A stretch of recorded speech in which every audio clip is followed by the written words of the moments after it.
Jag har ju bristavvaran. Det är ju min största dilemma att jag inte har någon som törs åka med mig längre. Det är ingen som orkar och vill. Pengar, kondition och så känslan att man måste tordas. Den är borta. Det är det värsta. Det är roligt som fan. Varför i helvete ska du inte gå då? Hur fan vad vi har lagt ner tid. Vi har ju åkt ifrån Sorsele i norr till Skivarp i söder och varit ensam på 10 ställen genom åren. Vi har ju åkt till ställen själv och så letar rätt på någon i publiken som vill. Encylindrig! Det här blev mitt liv och det är jag tacksam för.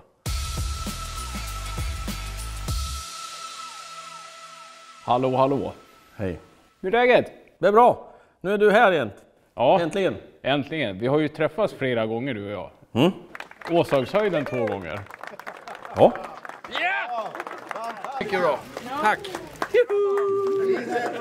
Och så har jag varit här och tjuvlånat lite tidningar för att jag och Sven byggde ju en sidovagnsracer en gång i tiden.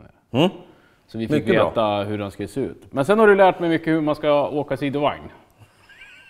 Det här är ju vänstersväng nu. Då ser det ut ungefär så här. Och sen är det ju rakt fram, då är det lite sportig ställning. Nedhukad och jagar tiondelar. Sen svänger vi höger. Då blir det mera sport, då lägger man upp lite så här på sladd. Du var ju inte livrädd. Nej, det var jag inte. Det var jag inte. Men du har ju ägnat hela ditt liv åt det här. Ja. Så vi tänkte att vi skulle titta in lite grann, för du har lite cyklar och grejer. Ja då, lite finns det kvar. Ja, du har mycket grejer. Välkomna. Yes. Du går först. Gästerna först om de hinner. Nu är vi inne i min så kallade MC-samling i en liten barack från förr. Det var ett snickeri en gång i världen. Smedja vart det sen. Nu har vi en MC-samling företrädesvis med 3 hjul. Det finns några 2-hjulingar. Ja, förra gången jag var här, du kom ju knappt in. Alltså, Jag har ju städat för din skull. Ja, men förra gången hade du inte städat. Men nu är inte vissa hojar inte här heller. Nej, de är i min sommarstuga. Aha, okej. Vad är det för typ av hojar är det här då? Mest cross, roadracing, backe. Och fabriksbyggen, de höga. Och de låga är egna hemsbyggen. Utav gubbar och mig själv. Som sagt, jag har ju varit med de här äldre. Så det är ju blandat som fan. Men jag har ju åkt allt på 3 hjul. Utom trail. Det är 70-80-tal kan man säga. Det finns ingen 90-talare hos mig längre. Det är ju tidigt 70 fram till slutet 80. Norton, Yamaha. Det finns ju Kawasaki, men det är mest England. Nej, mest Japs för fasiken nu för det. Det står Norton inne i verkstaden. Så. Det har varit mycket Norton, men nu är det mest Yamaha. Där inne har du början kan man säga. Nummer 7, den är ju svår att se. Men det är ju en 50 kubiks Push Alabama moped med sidovagn på. Syrran och jag började ju åka kan man säga. Vi hade en sån. Jonny och Annika Nilsson ungefär, säg 74 då. På en Push Alabama, hembyggd, nedsänkt Alabama-ram med sidovagn. Snickrad här och en grannes verkstad. Det är inte så länge sedan. Hon är inte lika entusiastisk idag som hon var. Men hon har åkt med mig under tävlingsmässiga former några gånger för att, som sagt var, det är bristvara med de här kompisarna. Och sen har det fyllt på med olika och större hojar bara. Jag har åkt massor av cross, började tävla 85 med Norton.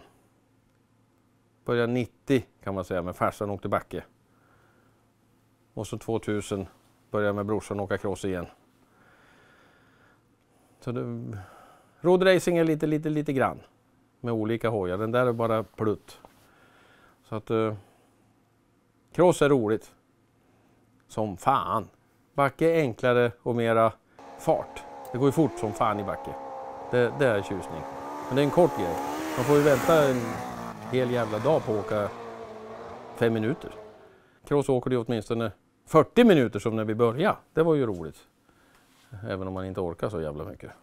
Nu är det ju katastrof. Nu åker vi ju 15 minuter i Linköping till exempel. Och jag är helt slut efter en sån pers och burgslav. Men det är ju tack vare ålder och lättja. Jag är så slö. Tränar ju ingenting. Jag åker ju nästan ingenting nu jämfört med 15 tävlingar. Så kroppen är ju inte... Det är ingen fjäder dit längre. Det är min första riktiga hoj. med Norton 750 och en vassbram.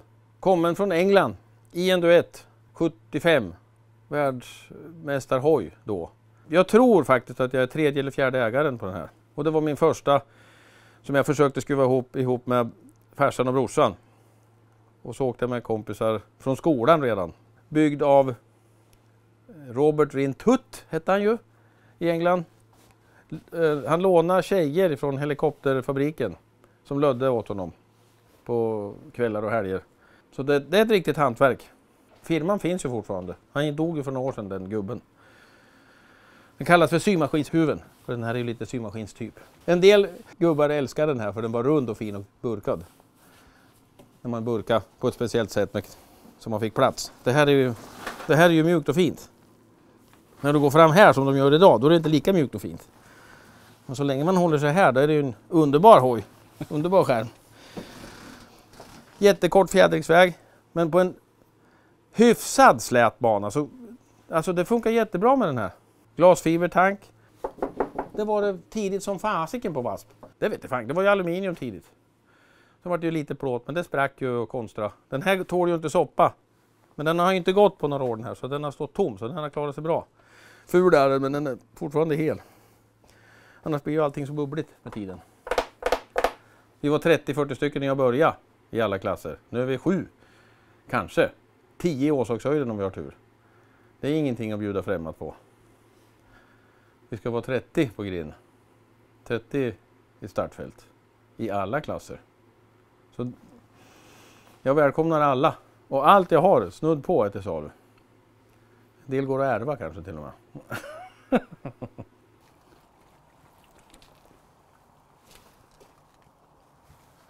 Är du på? Ja, jag är på. Åh fy fanken. Det här är ju lite... Det här är ju inte bara. Det är ju en engelsk... Norton. Det vet du.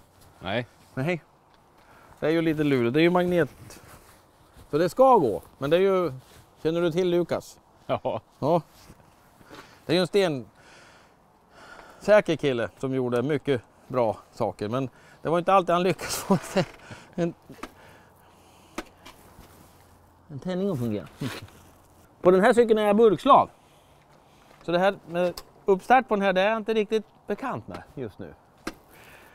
Det är det senaste vi gjorde i ordning för att åka Linköpingstävlingen i somras.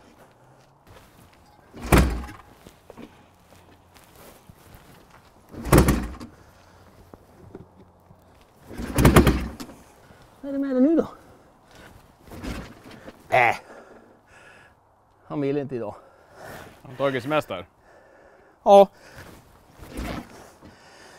Fan är det med det?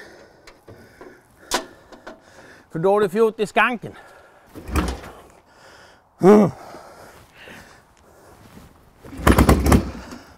Varför i helvete ska du inte gå då?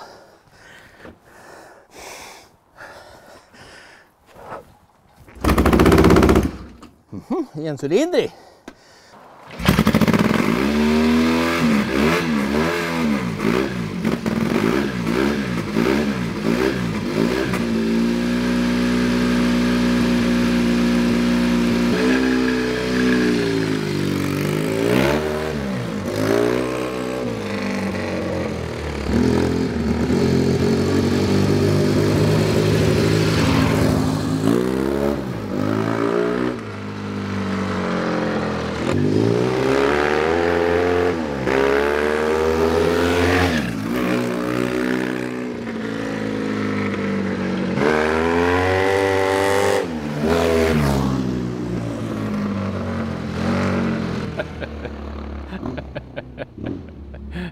Helt livsfarligt. Ska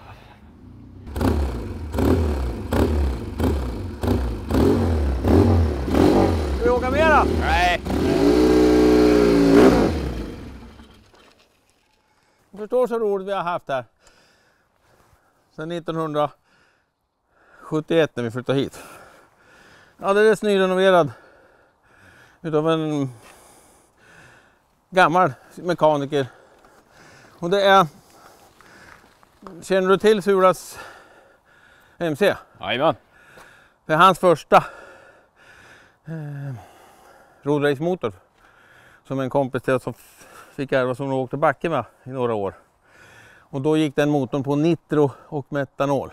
Nu är den nyrenoverad och isat i en VASP 77 ram. Så nu går den så här bra. Och för att vara en engelsman som har varit tokslut. Just nu är det inget oljeläckage. Det är ganska imponerande. Det verkar vara jobbigt att köra det. Ja, i dålig kondition som fan. Och så blir man ju lite exalterad. Men åka cross, det är jobbigt. Jag såg att du lyfte på hatten i alla fall när du kom Ja förbi. visst, Ja, ja. jag måste ju vinka åt publiken. Den lilla man har. Och det har alltid varit. Det har jag alltid gjort. Om du hittar några bilder från början, 85, så syns det då också. Och farsan var ju sån också. Jag har inte ramlat av lika många gånger som han. Det gäller att hålla i sig och vinka när man kan. Det är en VASP, proffsbygge från England. De börjar ju 65 kanske och löda ramar och bygga. Och så vart det ju Norton motorer, Yamaha, lite konstiga. VASP gjorde en egen motor på 80-talet och så var det ju 2- och 4-takt. Allt möjligt var det ju. I början var det ju engelskt. Sen kom ju Japsen med de här. Det satt ju Honda i dem ett tag. Så det går att beställa en ny utav VASP nu. Kanske du måste beställa 5 för att få den gjord. Men det här är en 77 kanske? Där någonstans. Du, stäng dörren. Jag gillar skylten du har. Ja, det har varit mycket akut. Fy fanken. Oj, oj, oj. Sen 76 har det blivit allehanda reparationer. Både bråttom och ännu mer bråttom. Det där är den första cykeln kan vi säga. Här. Som var riktigt tävlings... Ser du att det är en bakvänd gaffel? Men då hade du svingen vänd framåt. Åkte de is här ovanför på sjön. Sen är det Svanstabanan under där. Mitten, slutet 70 där. Alltså titta han, den bakre här som hänger. Fy. Så där ser det ut fortfarande. Fast det är en helt annan hoj idag. Man måste ju vara där ute när det ska gå bra. Vad dricker du kaffe i? Oljemått. Det är så jävla mustig smak. Man får med sig allt. Men gamla gubbar behöver ha smörjning. Visste du inte det? Det här är en Norton EML. 79 års modell. Kanske. Det är en holländsk chassi. Då är ju en vanlig ölskaffel. Det är ju sidovagns. Det måste man ha nästan. Det gick att åka med parallell, eller vad heter de nu då? Vanlig gaffel. Men de viker sig för lätt. Så att, det håller på moderna men inte så bra. 850. Fyrväxlad låda. En vanlig ölinsdämpning. 220 kilo. Det är ju en klump. 2 man. Måste man vara. Och det går ju att hoppa nästan lika bra med en sån här som en solohoj. Men du måste ju ha balans. Ser du bilden? Det går ju att hoppa jättebra. Och en del vill inte alls hoppa för man tappar fart. Lite träning måste man ha, lite känna banan. Så första varvet måste man ta det lugnt. Sen kan man flyga och landa. Min bästa, tuffaste burkslav, han slog mig ganska brutalt på axeln. Idiot! Vrålade han. Kör! Då hade vi hoppat utanför med hela sidovagnen. Ett platåhopp var för smalt. Men han stod ju helt, det kanske var 3 meter ner till backen för vi hoppade bredvid hoppet. Han vart inte rädd sa han, men det hördes som att han var rädd då när han skrek och slog mig. Använd knäna. Använd benen och balans. Och så känn hojen. Och du måste ju vänster kurva och vänster håll. Det är ju ungefär så här. Kan du släppa armen och vinka så är det ju bra, men det ska du kunna först.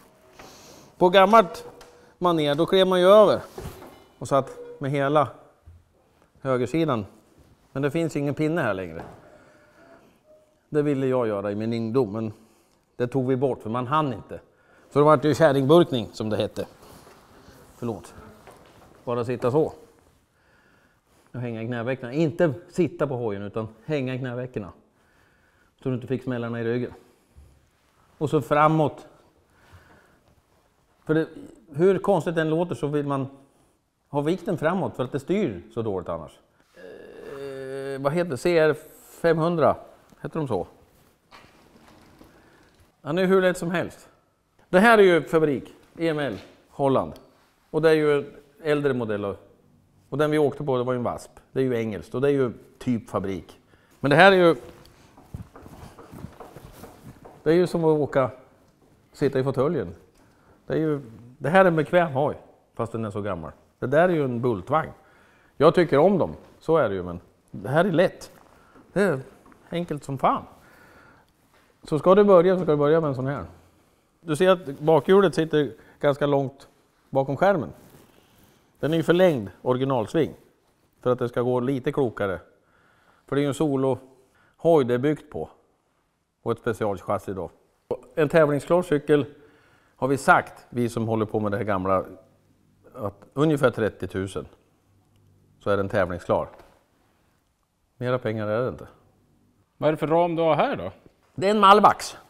1970 däromkring. Byggd för Kawasaki 3-pip. Oj! Ja, precis. Oj. Den flygmaskinsmotorn. Och det var ett sånt brett däck ungefär. Lite större i höjd. Så de åkte 72 EM var det nog bland de värsta hojarna. Och de åkte Honda 4 med dem också. Då var det lite annorlunda ram. Men du ser ju så tokig svingen ser ut. Så från motordrevet upp hit med en kort kedja och sen ner till bakhjulet. För att få ihop fjädringsvägar och... Den här flöt ju som en spackelspade uppe på. Och åkte ju skjortan av allt som fanns då. Tack vare att du kom hit så kanske det finns någon som kan veta något mer om den här. Det vore kul om någon såg det här och visste vad det var.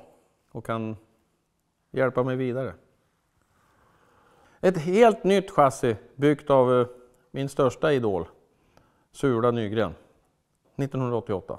Däromkring. Det är ju jättegammalt. Och sen, det är ju en Saab. Tvåtaktare? Ja. Just precis. Det åkte en annan idol. Kenneth Berglund åkte sån här i Röfors början på 70-talet. Så min plan är ju att få ihop, det är ju 2 idoler som ska bli ett här nu. Men ja, du ser ju hur långt jag har kommit. Planen är att kunna åtminstone rulla den och visa att det fanns gubbar som kunde. Det är ju en resa bara att göra i ordning en sån här. Det här som vi åkte backe med, det är ju nästan allt är ju hemmapul. Det man hade, det man hittade. Den som gick att köpa. Det där är det första som fanns här för att åka backe med. Lasse Eriksson och min far Nils Nilsson som åkte med den där mellan 70 ungefär och 78. Gick då med nitro och metanol. En riktig häxblandning. Och lågkompressionskolvar gick i Röforslopp, dynamitlopp, Björbolopp, Österbergesbacken i Bollnäs. Den var faktiskt först några gånger. Och det var nog tack vare alkoholen. Det är en Norton 750 Atlas. Det här är en 850. Så den är bara lite äldre än där. Jag köpte väl den för 15 år sedan hojen. Så jag bara målat upp den och bytt lite lager och sett till så den funkar. Och det gör den faktiskt. Vi hade ju problem att få igång den där. Sparka igång den, där rullar vi igång. Och det är en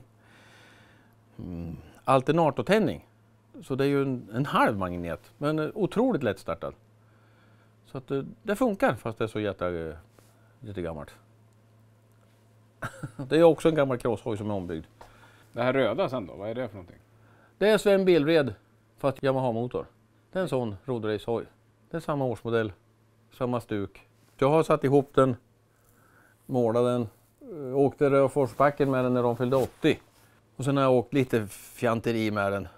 Roadrace är inte min grej, men jag har åkt lite grann. Det är roligt och den går bra. Det är en vassbram som är sänkt bara.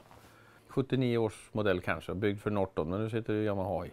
Ja, det funkar bra, men nu är vi tillbaks där igen. Jag har ju ingen kompis, det blir ju inget. Fan, det bblir inget mera. Så nu är det bara samlat och upptravat. Jag gillar ju det här, men jag har inte tid längre. Och ingen annan heller. Mycket är ju till minnet av de där gamla gubbarna, för jag träffade dem ju när de var starka och duktiga. En utav gubbarna skrek ju i depån första gången liksom att när man träffade honom att jag skriker en gång, sen kör jag över er. Och det hände lite då och då. Så det var bara att hålla sig undan om man åkte för sakta. Ett alternativ var att öka farten. Och det var inte så lätt. För de var jävliga att åka, gubbarna. Och det enda de gjorde, då var det lite så här. Och så någon så där. Sen var de uppvärmda. Det var tuffa gubbar. Den är likadan som de där inne. Bara lite nyare. Det här var en ruskigt snabb maskin. Nu har jag bytt motor ganska nyligen. Vi åkte massor med den innan jag köpte den annan. För att åka ännu fortare. Så den BASP 84 är det här. Yamaha 1000 kubiks XS. Där höll motorn men inte växellådan. Norton höll inte motorn med växellådan. Var det lite så. När de åkte VM och EM. De starka, snabba gubbarna då, 70-talet. Nej, det ska gå. Man gick ju in. Även om det är några dagar sedan. Oj. Jävla spädbarcykel. Det är ju så otroligt smart.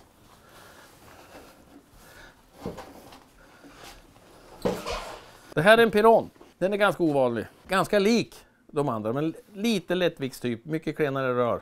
Fransman. Den här är alldeles nyrenoverad. Den köpte jag så här för att en gubbe fick hjärtinfarkt. Så jag har bara åkt pjutt med den. Den är inte riktigt helt färdig. Det är en luftbälg som fjädring och så lösa stötdämpare. Det ser du kanske inte.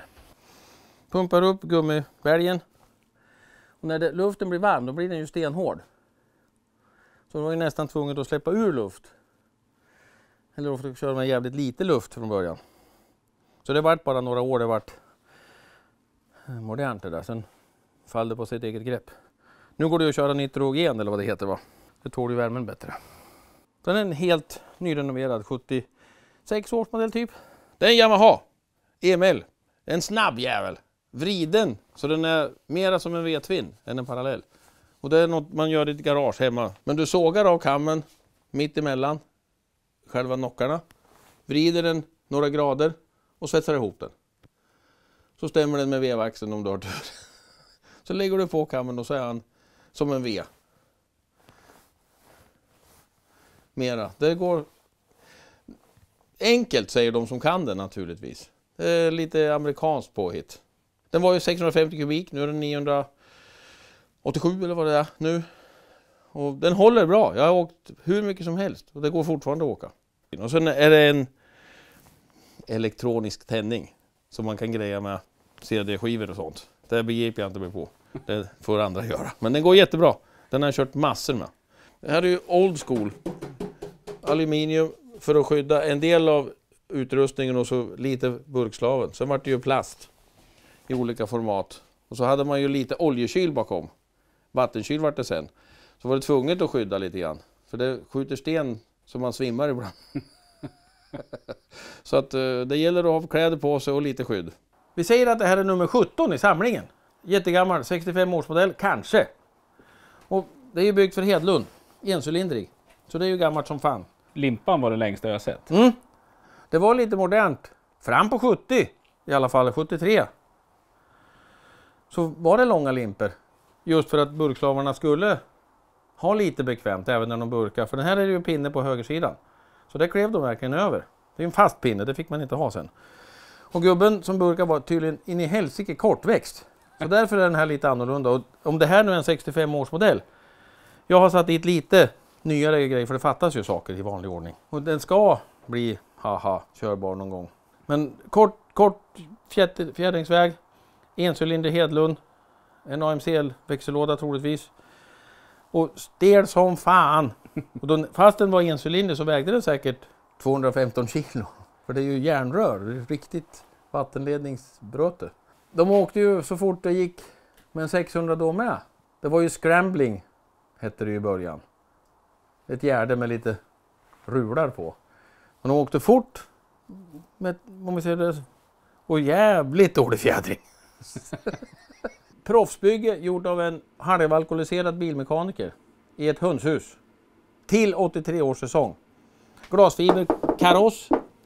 Han var jävligt imponerad av Ronnie Pettersson. Så då när den var ny så var det lite John Player över det. Men allt är gjort av honom. Köpte motorn utav Motorspeed. Allt är gjort minutiöst då. Men det är gammalt. Så den här lyfter av med några skruvar och räcket bort. Så lyfter av hela. Så blir mopeden naken så att säga. väldigt servicevänlig då. Det tar kanske 4 minuter att skruva den kåpan. Eller alla som har suttit på den har ju åkt ruskigt fort med den. Den gick jättefort i Röfors 80-årsjubileum ihop med Knicken och Thomas. Och de firar ju 85 nu. Så det är inte så länge sedan. Alltså 83, det är ett tag sedan. Men jag ska försöka återuppväcka den här från Törnrosasömnen. Det vore roligt att åka fort en gång till. Hör du vilken härlig samling? Ja, tänk om man fick åka mer också. Det är inte bra att det står och samlar damm. Nej. Jag hade gärna åkt mer med dig, men jag har lite ont i benet just nu den helgen du ska åka. Så är det. Ja, men det finns fler helger. Ja, precis. Men då har jag ont i armbågen. Så då. Men det kanske finns motornördar här ute. Är det någon som vill åka med dig kanske? Ja, många. Men vad är det du ska åka då? Om det blir is så vore det kanon. Kul att bara åka is. Man behöver inte tävla, men jag kan tävla också. Och så en Röforslopp. Björvolopp, nej. Dynamitbacken i Uddevalla om den kommer igång. Åshagshöjden, en toppenbacke. Och det kanske kan komma lite flera jubileumslopp. Det vore kul. Men vill man åka då med Jonny så hör av er till mig.